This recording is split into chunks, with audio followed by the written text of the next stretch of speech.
শুভেচ্ছার স্বাগতম ফতেহপুরের পক্ষ থেকে সালাম শুভেচ্ছা নারায়ে তাকবীর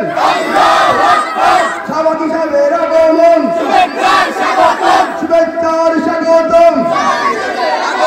নারায়ে তাকবীর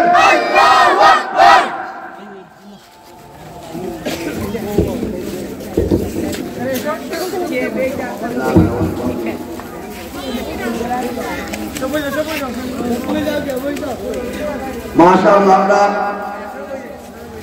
অত্যন্ত সুন্দর একটি সঙ্গীত শুনছিলাম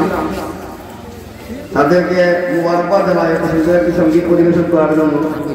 সম্মানিত তাওহীদ জনতা আজকের এই বার্ষিক ওয়াজ মাহফিলের